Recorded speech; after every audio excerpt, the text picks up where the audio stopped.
Good evening friends, BS गुरु education की तरफ से मैं भूपेंद्र सिंह आपको एक बार फिर 30 अगस्त के करंट अफेयर्स के साथ आपके सामने फिर प्रस्तुत हो रहा हूँ।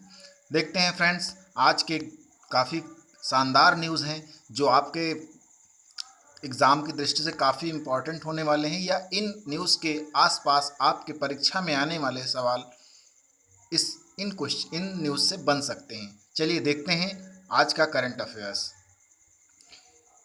भारतीय निर्वाचन आयोग ने एक स्वीप नाम की एक योजना लॉन्च की थी, जो कि 2009 में मतदाताओं के लिए थी। तो देखते हैं इसमें क्या है और किस तरह से ये कार्य करती है, इसमें क्या क्या चीज़ें हैं। भारतीय निर्वाचन आयोग ने 2 दिवसीय स्वीप स्वीप व्यवस्थित मतदान, शिक्षा और चुनावी भागीदारी परामर्श कार्यशाला का आयोजन किया है। जो स्वीप है, एक तरीके से मतदाताओं को शिक्षित करना और चुनावों में भागीदारी करने के लिए उनको शिक्षित करने की एक परामर्श कार्यशाला स्वीप। यह वर्ष 2009 में मतदाता शिक्षा के लिए इलेक्शन कमीशन ऑफ इंडिया के प्रमुख कार्यक्रम के रूप में शुरू हुआ। इसका प्राथमिक लक्ष्य सभी पात्र नागरिकों को मतदान करने तथा एक निर्णय एवं नैतिक विकल्प प्रदान करने के लिए प्रोत्साहित करके एक समावेशी और सहभागी लोकतंत्र का निर्माण करना है। फ्रेंड्स, नाटो उपरोक्त में से कोई नहीं का विकल्प। नाटो का विकल्प मतदाता को यह अधिकार देता है कि वे किसी भी उम्मीदवार को वोट ना दें। फ्रेंड्स, कई बार ऐसा होता है कि आपके क्षेत्र में, आपकी कंस्टिट्यूएंसी में जहां पर आप वोट डालना होता है, आपकी पसंद का कोई भी कैंडिडेट आपके फ्रंट में नहीं आता है, चुनाव नहीं लड़ पाता है, तो आपके लिए वहां पर वोट डालना मॉनेटरी है, आवश्यक है। तो इसलिए आपको अधिकार दिया जाता है कि आप उन सभी कैंडिडेट को रिजेक्ट कर सकें और नोटा का इस्तेमाल कर सकें, यानी उपरोक्त में से कोई नहीं का विकल्प चुन सकें। ऐसा सरकार ने अपने ईवीएम मशीन के अंतर्गत एक विकल्प आपके सामने प्रस्तुत किया है। फ्रेंड्स, एक और नया इनोवेशन किया इलेक्शन कमीशन ऑफ इंडिया ने, voter verified paper audit trial. यह एक स्वतंत्र सत्यापन प्रिंटर मशीन है और इलेक्ट्रॉनिक्स वोटिंग मशीन से संबद्ध होती है। यह मतदाताओं को यह सत्यापित करने की अनुमति देती है कि उनका वोट इच्छित उम्मीदवार को गया है या नहीं। फ्रेंड्स, कई बार आप लोगों ने भी न्यूज़ में देखा होगा या सुना होगा कि लोग कहते हैं कि मेरा वोट इलेक्ट्रॉनिक वोटिंग मशीन में कुछ प्रॉब्लम्स थी, जिसकी वजह से बीजेपी की विजय हो गई, क्योंकि बीजेपी ने इसके साथ छेड़छाड़ कर दिया। ऐसा बहुत सारे मुद्दे आपने सुने होंगे। तो फ्रेंड्स, इसमें जो मुद्दा है, इसीलिए इलेक्शन कमीशन ऑफ इंडिया ने एक नया उसमें डिवाइस जोड़ा, जिसको वीवीपैट के नाम से भी जाना जाता है, जिसका फुल फॉर्म होता है voter verified paper audit trail. आप जिस भी खाने का बटन दबाएंगे, जैसे कि आप यदि बीजेपी को वोट देते हैं या आप कांग्रेस को वोट देते हैं, यदि आप बीएसपी को वोट देते हैं या आप जिस भी पार्टी को वोट देते हैं, आप जैसे ही बटन दबाएंगे ईवीएम से, उसी चुनाव चिन्ह का एक छोटा सा प्रिंट आउट निकल करके इस voter verified paper audit trail से एक छोटे से डिब्बे में गिर जाएगा, जो कि आपको दिखाई देगा कि यदि आपने कमल के फूल पर को बटन दबाया है, तो यदि आपने हाथ के पंजे के निशान पर दबाया है, तो ये एक तरीके से उसका एक छोटा सा प्रिंट निकाल करके उसमें डाल देगा, जो कि आपके लिए वेरीफाई हो जाएगा कि आप जिसको देना चाह रहे थे वोट, उसी को प्राप्त हुआ है। फ्रेंड्स, चलते हैं हम अपने इसी न्यूज़ में थोड़ा सा देखते हैं भारतीय निर्वाचन आयोग के विषय में। इसके विषय में काफ़ी तरह से क्वेश्चंस आते हैं। भारत में संघ और राज्य चुनाव प्रक्रियाओं के प्रशासन के लिए जिम्मेदार एवं स्वायत्त संवैधानिक प्राधिकरण है। ये एक संवैधानिक संस्था है, भारतीय निर्वाचन आयोग, और ये संघ और राज्य चुनावों की प्रक्रिया को सुचारू रूप से कराते हैं। इसके अंतर्गत लोकसभा, राज्यसभा, राज्य विधानसभाओं, राष्ट्रपति और उपराष्ट्रपति के कार्यालयों के चुनाव का प्रशासन करता है। भारतीय संविधान का भाग 15 चुनाव से संबंधित है। भारतीय संविधान का भाग 15 चुनावों से संबंधित है और इन मामलों के लिए एक आयोग की स्थापना का प्रावधान करता है। संविधान का अनुच्छेद 324 से 329 आयोग और सदस्यों की शक्तियों, कार्य, कार्यकलाप, पात्रता आदि से संबंधित है। मूल रूप से इसमें केवल एक चुनाव आयुक्त, लेकिन चुनाव आयुक्त संशोधन अधिनियम 1989 के बाद इसे एक बहुसदस्यीय निकाय बना दिया गया। वर्तमान में इसमें एक मुख्य चुनाव आयुक्त और 2 चुनाव आयुक्त यानी ईसी होते हैं, जिन्हें राष्ट्रपति द्वारा नियुक्त किया जाता है। फ्रेंड्स, वे 6 वर्ष की अवधि के लिए या 65 वर्ष की आयु प्राप्त करने जो भी पहले हो जाए, इस समय तक हमारे इलेक्शन कमीशन ऑफ इंडिया के ऑफिस में कार्यरत रहते हैं। सो फ्रेंड्स, ये न्यूज़ आपके लिए काफ़ी इम्पोर्टेंट होने वाली है कि संविधान का भाग 15वां में चुनाव आयोग के विषय में बताया गया है और संविधान का अनुच्छेद 324 से लेकर के 329 तक आयोग में सभी सदस्यों की शक्तियां, कार्य, कार्यकाल, पात्रता आदि से संबंधित है। यानी भारतीय इलेक्शन कमीशन ऑफ इंडिया जो है एक संवैधानिक संस्था है और इसमें अब ये एक एकल नहीं बल्कि बहु सदस्यीय निकाय बन गया है और इसमें एक चुनाव आयुक्त और दो अन्य चुनाव आयुक्त होते हैं जिनको राष्ट्रपति चुनता है। फ्रेंड्स, हमारा अगली न्यूज़ है सांभर सॉल्ट लेक के विषय में। राजस्थान में है ये सांभर सॉल्ट लेक। कई बार पूछा जा सकता है आपसे एग्जाम में कि सांभर सॉल्ट लेक कहाँ पर है, और ये जो सांभर सॉल्ट लेक मिट्टी और पानी गुणवत्ता में गिरावट तथा प्रवासी पक्षियों की आबादी से इसको एक खतरा पैदा हो गया है, जिससे इसको काफ़ी नुकसान हो रहा है। फ्रेंड्स, जैसा कि आप मानचित्र में देख पा रहे हैं कि जो राजस्थान है, राजस्थान के नागौर जिले के सांभर, ये देखिए जो आप देख रहे हैं ये सांभर, जो आप जैसा कि मैं आपको दिखाता हूँ, ये जो आपको दिख रही है यही सांभर लेक है और ये साल्ट वाटर बॉडी है। एक तरफ देखिए इसमें इधर अजमेर है, ये नागौर ज़िले में पड़ता है, इधर आपका जयपुर पड़ता है और आप इस बड़े वाले मानचित्र में देख सकते हैं कि ये है राजस्थान। तो राजस्थान के नागौर ज़िले में सांभर सॉल्ट लेक पाई जाती है, जो कि अजमेर से लगी हुई डिस्ट्रिक्ट है। तो फ्रेंड्स, इसमें काफ़ी दिक्कतें हो रही हैं क्योंकि ये हमारे यहाँ के दिखते हैं, इसमें थोड़ा सा इसके विषय में हम मानचित्र में कि ये क्यों न्यूज़ में है, तो इसलिए सांभर सॉल्ट लेक इस तरह याद रखना हमें कि ये राजस्थान में राजस्थान में है और यहाँ पर काफ़ी मात्रा में प्रवासी पक्षी आते थे, लेकिन इसकी कुछ कमियों की वजह से अब प्रवासी पक्षियों का आना कम हो गया है। फ्रेंड्स, चलते हैं हम अगली न्यूज़ की तरफ। फ्रेंड्स, ब्लैक होल का नाम आप सभी लोगों ने सुना होगा कि ब्लैक होल है क्या, देखते हैं आज न्यूज़ में है। ब्लैक होल अंतरिक्ष में उपस्थित ऐसे क्षेत्र हैं जहाँ गुरुत्वाकर्षण बल, यानी फ्रेंड्स आप जैसा कि देख पा रहे होंगे, जहाँ गुरुत्वाकर्षण बल अधिक होता है, यहाँ से प्रकाश का परागमन, यानी प्रकाश भी गुजर नहीं सकता, प्रकाश का परागमन नहीं होता। इस अवधारणा को 1915 में अल्बर्ट आइंस्टाइन द्वारा प्रदर्शित किया गया था, लेकिन ब्लैक होल शब्द का इस्तेमाल सबसे पहले अमेरिकी भौतिकविद जॉन हिलर ने 1960 में किया था। आमतौर पर ब्लैक होल की 2 श्रेणियां होती हैं। पहली श्रेणी में ऐसे ब्लैक होल जिनका द्रव्यमान सौर द्रव्यमान, यानी एक सौर द्रव्यमान हमारे सूर्य के द्रव्यमान के बराबर होता है, से 10 सौर द्रव्यमान के बीच होता है। बड़े पैमाने पर तारों की समाप्ति से इनका निर्णय होता है। अन्य श्रेणी सुपर मैसिव ब्लैक होल से होती है, जैसा कि आप देख पा रहे हैं यहाँ पर एक सुपर मैसिव ब्लैक होल की बात करता है। ये जिस सौर मंडल में पृथ्वी है उसके सूर्य से भी अरबों गुना बड़े होते हैं। यानी जो अन्य श्रेणी के यहाँ पर सुपर मैसिव ब्लैक होल होते हैं, ये जिस सौर मंडल में पृथ्वी है उसके सूर्य से भी अरबों गुना बड़े होते हैं। इवेंट होरिजन टेलीस्कोप प्रोजेक्ट ने वैज्ञानिकों ने अप्रैल 2019 में ब्लैक होल की पहली छवि यानी अधिक सटीक रूप से जारी की। गुरुत्वाकर्षण तरंगों यानी ग्रेविटेशनल फोर्स का निर्माण तब होता है जब 2 ब्लैक होल एक दूसरे की परिक्रमा करते हैं और आपस में विलय हो जाते हैं। सो फ्रेंड्स, ये ब्लैक होल के विषय में था।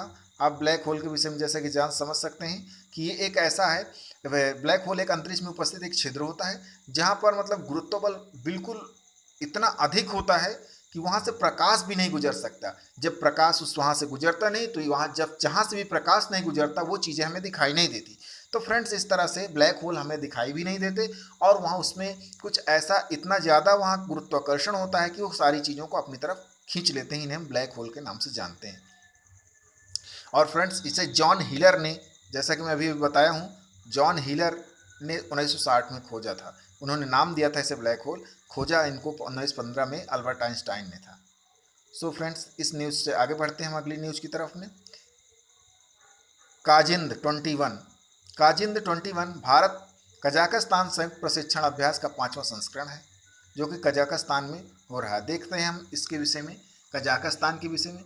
फ्रेंड्स ये फ्रेंड आप नक्शे में मानचित्र में देख रहे हैं तो कजाकिस्तान है। कजाकिस्तान से देखते हैं कौन कौन से देशों की बाउंड्री लग रही है। देख रहे हैं आप ऊपर की तरफ आपको रूस दिखाई दे रहा है यानी रसिया, एक तरफ आपको चाइना दिखाई दे रहा है, दूसरी तरफ आपको किर्गिस्तान और उसी के साथ में उज्बेकिस्तान, साथ में कजाकिस्तान जो है, जैसे कि मैं आपको इधर दिखाऊं तो ये हो गया आपका रसिया, ये हो गया आपका चाइना और ये आपका हो गया किर्गिस्तान और उसके साथ में है ये आपका उज्बेकिस्तान, साथ में अरल सी है यहाँ पर और तुर्कमेनिस्तान भी इससे बॉर्डर साझा करता है। फिर इधर आपका कैस्पियन से है। तो इस तरह से देखें हम तो ये चाइना 1 2 3 4 और 5 देश हैं जो कजाकिस्तान से बॉर्डर शेयर करते हैं। तो फ्रेंड्स इसलिए एक न्यूज़ में और हमारे एग्जाम की दृष्टि से ये इंपॉर्टेंट हो जाता है। यहाँ पर एक लेक पाई जाती है, लेक का नाम है आपके बालकस लेक पाई जाती है और अरल सी इससे टच करता है और कैस्पियन सी इससे टच करता है। तो ये हमारे लिए काफ़ी महत्वपूर्ण हो जाता है एग्जाम की दृष्टि से। फ्रेंड्स चलते हैं हम अपनी अगली न्यूज़ की तरफ।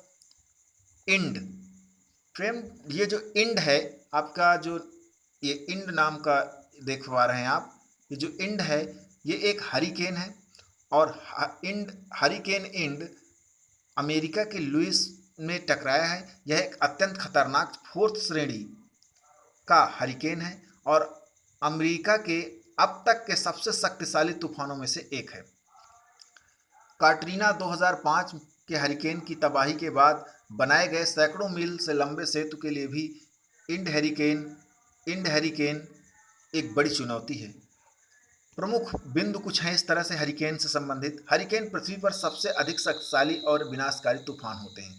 फ्रेंड्स ये लाइन आप देख पा रहे हैं, जैसा कि पृथ्वी के सबसे अधिक शक्तिशाली और विनाशकारी तूफान होते हैं। उष्णकटिबंधीय चक्रवात नम हवा को ईंधन के रूप में प्रयोग करते हैं और इसलिए इनका निर्माण मुख्य रूपतः गर्म भूमध्य रेखीय जल में होता है।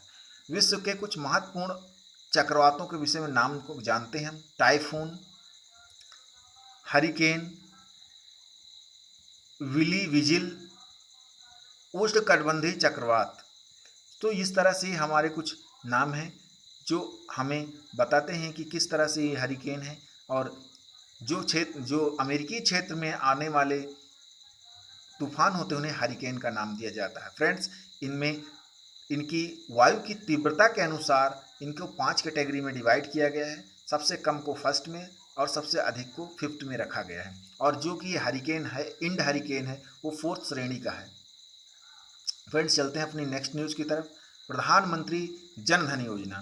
फ्रेंड्स ये योजना जो आप देख पा रहे हैं ये काफ़ी चर्चित योजना है प्रधानमंत्री जी की, क्योंकि इस योजना ने काफ़ी ज़्यादा मात्रा में ग्रामीण अंचल के क्षेत्र को काफ़ी सुविधाएं प्रदान की हैं। प्रधानमंत्री जन धन योजना जो कि वित्तीय समावेशन के लिए एक राष्ट्रीय मिशन है, ने अपने कार्यान्वयन के 7 वर्ष पूरे कर लिए हैं। 7 वर्ष पहले इसकी शुरुआत हुई थी। फ्रेंड्स जैसे कि इंदिरा गांधी जी ने सभी लोगों के लिए बैंकों के दरवाजे खोल दिए थे, उसी तरह से प्रधानमंत्री नरेंद्र मोदी जी की इस प्रधानमंत्री जन धन योजना के द्वारा प्रत्येक एक नागरिक के पास जन धन अकाउंट यानी हर एक घर में कम से कम एक बैंक अकाउंट हो चुका है, जिसके लिए सरकार की जिसको सरकार की वह योजनाओं का काफ़ी अच्छा लाभ जिससे प्राप्त कर पा रहे हैं लोग। यानी जन धन अकाउंट के द्वारा फ्रेंड्स लोग इतना अधिक लाभ पा रहे हैं जो कि पहले फ्रेंड्स उन लोगों तक नहीं पहुंचता था। मुझे इस बात का आपको कहते हुए बिल्कुल कोई परेशानी नहीं है कि जनधन अकाउंट्स काफ़ी अच्छे कार्यों के लिए उपयोग में आ रहे हैं, क्योंकि जिन व्यक्तियों के खाते बैंक में नहीं होते थे, सरकार उन तक पहुंच नहीं पाती थी। तो फ्रेंड्स देखते हैं किस तरह से ये लाभ उठा रहे हैं प्रधानमंत्री जन धन योजना का। जैसे बैंकिंग सेवा सभी को सुलभ कराना, यानी सबसे पहला उद्देश्य था जो प्रधानमंत्री जन धन योजना का, कि सभी को बैंकिंग सुविधाएं प्राप्त हो जाएं। दूसरा, ऋण गारंटी कोष बनाना, इसमें ऋण भी प्राप्त किया जा सकता है इसके माध्यम से। वित्तीय साक्षरता, वित्तीय साक्षरता का इसमें भी प्रावधान है, आपको इसमें साक्षरता कार्यक्रम भी पाया जाता है। सूक्ष्म बीमा, इसमें कुछ बीमा भी प्राप्त होता है आपको। फ्रेंड्स इसमें यदि आपके अकाउंट में पैसे नहीं है तो इसमें ओवरड्राफ्ट की 10,000 रुपये तक का आप ओवरड्राफ्ट की सुविधा प्राप्त करते हैं। और असंगठित क्षेत्र के लिए पेंशन योजना भी ये जारी करता है। तो इस तरह से एक इसके 6 स्तंभ हैं फ्रेंड्स। इन 6 स्तंभ को नीचे हम देखते हैं अगले अपने स्लाइड्स पर। योजना के 6 स्तंभ हैं बैंकिंग सेवाओं तथा सार्वभौमिक पहुंच, यानी बैंक में जो भी सुविधाएं होती हैं, यदि किसी व्यक्ति का वहां खाता होगा तो उसे बैंक की सारी सुविधाएं प्राप्त हो सकेंगी। जैसे शाखा और बैंकिंग संवाददाता, खोले गए खाते बैंक की कोर बैंकिंग प्रणाली से ऑनलाइन जुड़े खाते हैं। योजना का मुख्य फोकस हर घर यानी एवरी हाउस होल्ड से हटकर हर बैंक रहित वयस्क पर हो गया है। रुपए की ओवरड्राफ्ट सुविधा के साथ हर घर से 10,000 रुपए की मूल बचत के साथ बैंक खाता। तीसरा, वित्तीय साक्षरता कार्यक्रम। चौथा, रुपए डेबिट कार्ड या आधार सक्षम भुगतान प्रणाली हो गई है। क्रेडिट गारंटी फंड का निर्माण किया गया है। बीमा, अगस्त 2018 के बाद खोले गए प्रधानमंत्री जन धन खातों के लिए रुपए कार्ड पर मुफ्त दुर्घटना बीमा कवर राशि को 1 लाख से बढ़ाकर 2 लाख कर दिया गया है। फ्रेंड्स असंगठित क्षेत्र में भी इसमें पेंशन का उपयोग किया जा रहा है। तो फ्रेंड्स इस तरह से जो जन धन अकाउंट है हमारे लिए काफ़ी फायदेमंद है, और हमारे गरीब जनता तक, यानी हमारे जो पुअर सिटीजन्स हैं उन तक एक तरीके से सरकार की पहुंच है, और वो डायरेक्ट डीबीटी के माध्यम से। फ्रेंड्स इस वर्ड्स को थोड़ा ध्यान दीजिएगा आप, जो कि है डीबीटी, इसका फुल फॉर्म होता है direct benefit transfer. Direct benefit transfer का मीनिंग है कि अब सरकार को कोई भी चीज़, कोई भी सब्सिडी देनी होती है तो सरकार डायरेक्ट किसान के जनधन अकाउंट में ट्रांसफ़र कर दीजिए, जैसे कि सम्मान निधि। इस तरह की कई योजनाएं हैं जिनसे किसान को डायरेक्ट बेनिफिट ट्रांसफ़र किया जा रहा है इन जनधन अकाउंट के माध्यम से। फ्रेंड्स चलते हैं हम अगली न्यूज़ की तरफ। ई श्रम पोर्टल के विषय में जानते हैं। जो ये ई श्रम पोर्टल है फ्रेंड्स, ये भी काफ़ी इम्पोर्टेंट है। इसका उद्देश्य है कि देश भर में कुल 38 करोड़ असंगठित क्षेत्र के श्रमिक हैं। फ्रेंड्स बहुत सारे लोग हैं जो घर के निर्माण में मजदूरी का कार्य करते हैं, प्रवासी कार्यबल हैं, या रेहड़ी पटरी वाले मजदूर हैं। घरेलू कामगारों को पंजीकृत करना इसका कार्य है। ई श्रम पोर्टल का कार्य है कि जो कामगार हैं, जो मजदूर लोग हैं, उनको पंजीकृत किया जाए। इसके तहत श्रमिक को एक जो है ई कार्ड जारी किया जाएगा, जिसमें 12 अंकों का एक विशिष्ट नंबर शामिल होगा। ये एक तरीके से आधार कार्ड जैसा होगा। फ्रेंड्स यदि कोई कर्मचारी ई श्रम पोर्टल पर पंजीकृत करता है और दुर्घटना का शिकार होता है तो मृत्यु या स्थायी विकलांगता की स्थिति में 2 लाख रुपए और आंशिक विकलांगता में 1 लाख रुपए का पात्र होगा। पृष्ठभूमि इसकी देख लेते हैं। ई श्रम पोर्टल का गठन सर्वोच्च न्यायालय के उस निर्णय के बाद किया गया है, जिसमें न्यायालय ने सरकार को जल्द से जल्द असंगठित श्रमिकों के पंजीकरण प्रक्रिया को पूरा करने का निर्देश दिया था, ताकि वे विभिन्न सरकारी योजनाओं के तहत दी जाने वाली कल्याणकारी सुविधाओं का लाभ ले सकें। क्रियान्वयन देश भर में असंगठित कामगारों के पंजीकरण द्वारा संबंधित राज्य केंद्र शासित प्रदेश सरकारों द्वारा किया जाएगा। भारत में असंगठित क्षेत्रों की स्थिति देखें तो जैसे श्रम एवं रोजगार मंत्रालय ने असंगठित मंत्रालय बल को 4 समूहों के अंतर्गत वर्गीकृत किया है, जैसे पेशा या व्यवसाय के तहत है। इस एक उदाहरण के तौर पर देखते हैं। इसके तहत छोटे एवं सीमांत किसान, भूमिहीन, खेतीहर मजदूर, बटाईदार, मछुआरे, पशुपालन और बीड़ी बनाने के कार्य में संलग्न लोग होते हैं। तो फ्रेंड्स ये योजना है आपके लिए काफ़ी इंपॉर्टेंट है। यदि कोई आप किसी भी मजदूर को जानते हैं या उसको इस योजना का लाभ बताते हैं तो उसको काफ़ी प्रॉफिट होने वाला है, क्योंकि फ्रेंड्स जो मजदूर लोग होते हैं उनको कभी भी किसी प्रकार की प्रॉब्लम्स आती है तो उनके पास कोई भी एक बैकअप सपोर्ट नहीं होता, क्योंकि वो रोज़ कमाते हैं और रोज़ उसका उपयोग करते हैं, रोज़ उसको खाने में उपयोग करते हैं और अपने बाल बच्चों को पालन पोषण में उसका उपयोग करते हैं। तो यदि उनके लिए कोई ऐसी योजना सरकार की उनके पास होगी जिससे उन्हें विकलांगता या किसी समस्या होने पर तो उन्हें सरकार की कुछ मदद मिल सकेगी। Thanks friend. देखते हैं फ्रेंड्स, इस वीडियो को लाइक और सब्सक्राइब जरूर करें और अपने फ्रेंड्स तक ज़्यादा से ज़्यादा मात्रा में पहुँचाएँ। फ्रेंड्स, वैसे तो नॉलेज की कोई कीमत नहीं होती, लेकिन फ्रेंड्स इसकी यही कीमत है कि आप अपने दोस्तों तक इसे पहुंचाएं और ज़्यादा से ज़्यादा मात्रा में इसे शेयर करें और इस चैनल पर आकर के अपने व्यूज़ और अपने कमेंट्स दें और मुझे इसको बताएं कि मैं किस तरह से और बेटर कर सकता हूं इस न्यूज़ न्यूज़ चैनल को, ताकि आपके लिए मैं और अच्छे से अच्छा आपको न्यूज़ प्रदान कर सकूं। फ्रेंड्स, चलते हैं हम अपनी नेक्स्ट न्यूज़ की तरफ। हमारी एक बहुत ही खास फ्रेंड्स सरकार ने एक योजना बनाई है, काफ़ी अच्छी है, मुझे भी ये बहुत अच्छी लगी। मेरी पर्सनल व्यू है कि मुझे भी काफ़ी अच्छा लगा, राष्ट्रीय मुद्रीकरण पाइपलाइन का। फ्रेंड्स, इसमें क्या किया गया जाएगा कि जो सरकार की पड़ी हुई संपत्तियां हैं जिनका वो उपयोग नहीं कर रही है, वो किसी न किसी कंपनी को कुछ समय के लिए किराए पर दे देगी और उससे एक उचित मुनाफा कमाएगी और जिसका उपयोग वो इंफ्रास्ट्रक्चर डेवलप करने में उपयोग करेगी। तो इसके लिए नीति आयोग ने भी राष्ट्रीय मुद्रीकरण पाइपलाइन की सफलता के लिए महत्वपूर्ण घटक के रूप में इंफ्रास्ट्रक्चर इन्वेस्टमेंट ट्रस्ट और रियल एस्टेट इन्वेस्टमेंट ट्रस्ट जैसे मुद्रीकरण उपकरणों की बढ़ने हेतु नीति एवं नियामक परिवर्तन लाने की सिफारिश भी की है। तो राष्ट्रीय मुद्रीकरण पाइपलाइन, इसके विषय में थोड़ा जाननी है। देखिए, राष्ट्रीय मुद्रीकरण पाइपलाइन का अनुमान है कि वित्तीय वर्ष 22 यानी 2022 से वित्तीय वर्ष 2025 तक 4 वर्ष की अवधि में केंद्र सरकार की मुख्य संपत्ति के माध्यम से कुल 6 लाख करोड़ रुपए का मुद्रीकरण किया जा सकता है। फ्रेंड्स, ये बहुत बड़ा अमाउंट है। यदि सरकार अपने पास पड़ी हुई संपत्तियों का मुद्रीकरण करती है तो 6 लाख करोड़ रुपया का विमुद्रीकरण कर पाएगी। यह योजना प्रधानमंत्री की रणनीतिक विनिवेश नीति के अनुरूप है, जिसके तहत सरकार केवल कुछ चिन्हित क्षेत्रों में उपस्थित बनाए रखेगी और शेष को निजी क्षेत्र के लिए खोल दिया जाएगा। इसके तहत सरकार की योजना राजमार्गों, गैस पाइपलाइनों, रेलवे पटरियों और बिजली ट्रांसमिशन लाइनों जैसी सार्वजनिक संपत्तियों के मुद्रीकरण के लिए इंफ्रास्ट्रक्चर इन्वेस्टमेंट ट्रस्ट एवं रियल एस्टेटमेंट ट्रस्ट का उपयोग करना होगा। तो फ्रेंड्स, ये न्यूज़ भी काफ़ी इंपॉर्टेंट है आपके लिए कि राष्ट्रीय मुद्रीकरण पाइपलाइन क्या है, इसके विषय में, और ये इसका क्या उद्देश्य है, ये भी आपके न्यूज़ में है। फ्रेंड्स, चलते हैं हम अगले अपने लास्ट न्यूज़ पर। फ्रेंड्स, बोडोलैंड प्रादेशिक परिषद। फ्रेंड्स, आप लोगों को शायद यदि नॉलेज में है, यदि आप लोग काफ़ी समय से वीडियोस को फॉलो कर रहे हैं, तो फ्रेंड्स, असम में एक बोडो जनजाति पाई जाती है जो कि बोडोलैंड अपने यहाँ पर उसी क्षेत्र में बोडोलैंड राज्य की मांग कर रही थी। तो भारत सरकार के असम राज्य में एक स्वायत्त क्षेत्र है बोडोलैंड। यह भूटान और अरुणाचल प्रदेश की तलहटी से ब्रह्मपुत्र नदी के उत्तरी तट पर 4 जिले हैं इसके, एक कोकराझार, चिरांग, बक्सा और उदलगुरी से बना है।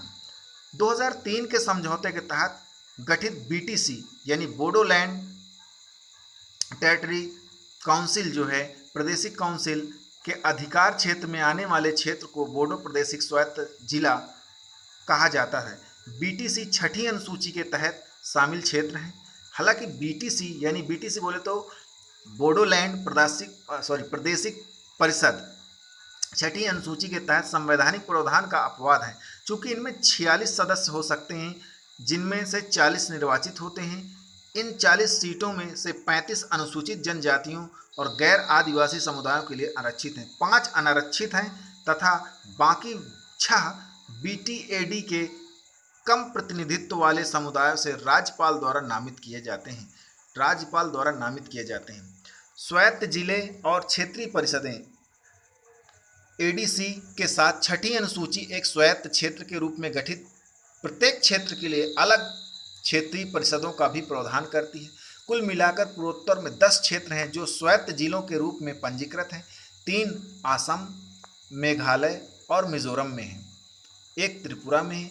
इन क्षेत्रों को जिला परिषद यानी जिले का नाम और क्षेत्रीय परिषद क्षेत्र का नाम के रूप में नामित किया जाता है। स्वायत्त जिला और क्षेत्रीय परिषद में 30 से अधिक सदस्य नहीं होते, जिनमें से 4 राज्यपाल द्वारा और बाकी चुनाव के माध्यम से मनोनीत होते हैं। ये सभी 5 साल के कार्यकाल के लिए सत्ता में बने रहते हैं। तो फ्रेंड्स, आज के लिए इतना ही। Thanks for watching this video and friends, इस वीडियो को लाइक करें और सब्सक्राइब करें, अपने फ्रेंड सर्किल में पहुंचाएं ताकि ये ज़्यादा से ज़्यादा लोगों तक पहुंच सके और इस वीडियो का ज़्यादा से ज़्यादा लोग लाभ उठा सकें। Thank you friends again.